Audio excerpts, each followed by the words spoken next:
All right. So today, what we are going to be doing is we're going to be going over the structure of communication.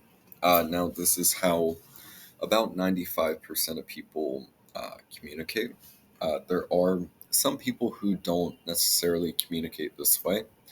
That tends to be more or less people who are on the spectrum. Um, People who have psychopathy, sociopathy. Things around that.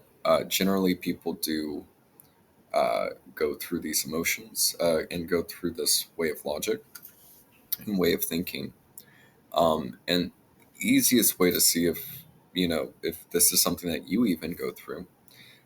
It's going to sound weird, but it's basically if you ever read a book, if you can watch a movie, if you are emotionally swayed by hearing a story, um, something like that, and the degree that you are emotionally swayed is how much this will basically work on you, and it's also how much it will work on another individual.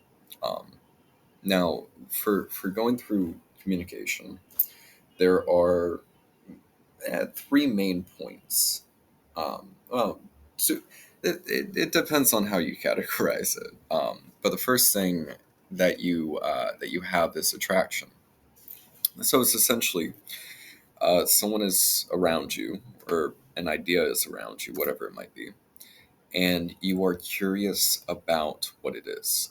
So it's mystique, it's curiosity, um, and this can be anything. Going to a bar, going to a library, seeing someone that catches your eye, that's attraction. Very simple definition. Now, the first step that we go through is something called banter. Now, banter, what it is, all it is really, is just lighthearted conversation. It's joking. It's making a joke. Um, and this can be a very short stage. It can be a very long stage, but it's basically just a quick, upbeat interaction.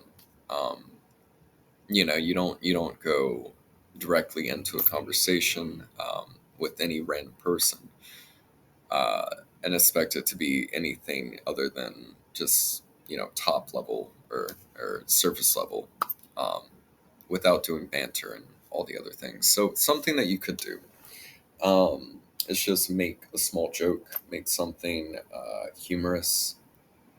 Think of something that's really funny before you walk into a situation. It can help a lot. And this is also why there is some prevalence to the idea of like a pickup line, something funny. Pickup lines, I'm not going to say they work or don't work. A lot more complex than that. I'm not going to teach you pickup lines or anything. But yeah, that's the first stage. And during the stage, you know, having a higher tone of voice helps. Um, Being in some it really depends on the type of relationship that you want to form. If you want to form a professional relationship, that's great. Handshake, some sort of touch is really good, whether it's a handshake, a hug, something like that, because it basically just tells your subconscious, hey, this person is not dangerous. They're not a dangerous person, and I know this because I touched them before. They did not hurt me. So yeah, very simple.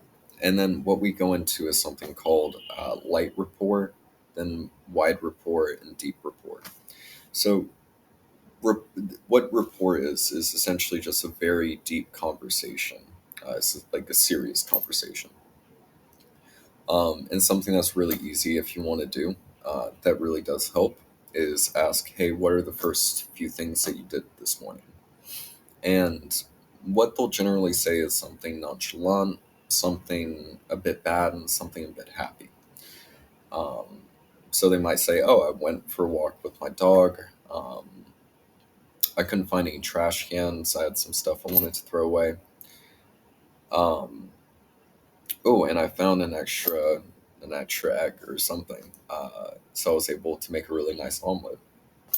So out of those three options, what you could do is you could choose one that's kind of nonchalant, one that's average, and one that's happy.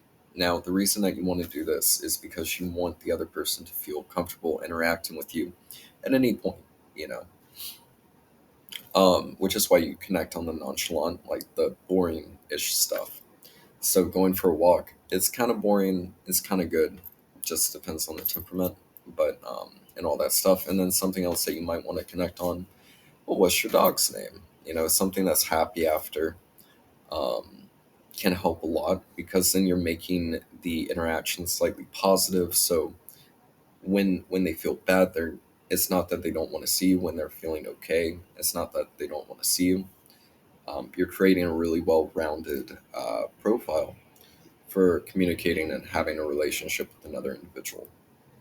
And so, what light rapport is basically just asking open-ended questions. So, oh, well, what did you do today? How was your day? Um, what were you getting into this weekend? And something that can be really good, showing that you're paying attention, right? Um, you know, by bringing up something that they already stated earlier. So if you're talking about their weekend and everything, bringing up, oh, okay, well, yeah, how's your dog or how's this? Bringing up something from past conversation, past event, or a past question helps a lot. And then that kind of goes into deep rapport. You're going into something a little bit deeper, a little bit more meaningful. You want to make more bodily contact if you're trying to form a close relationship, whether it's romantic or not. Um, just arm on the shoulder, something like that. Just with friendships, professional relationships, handshake, arm on the shoulder, something like that. Um, to basically just form a more trustful um, idea and more trustful relationship. Um, yeah. So that would be and wide rapport is asking all the questions. So it's bringing up all these different things. Deep rapport is going into something, a topic, a little bit deeper, talking about it in depth and trying to make it good, trying to connect you two together. Maybe bringing up, oh, I have a dog too, or oh, I love cooking. I'm really good at making omelets, or something like that. And you want to do it a few different times. Go through the cycle, ask open-ended questions, keep on going through the cycle to basically form this level of trust, a level of you two together, whether it's friendship or romantic or whatever it might be. Now, if you are going for romantic, um, past that point, I'm not going to give romantic advice today, but past that point, what you would want to start doing is just being respectful. But yeah, start being romantic after that point, because otherwise you're more so going in the direction of friendship if you keep on repeating it like more than 3 times or so.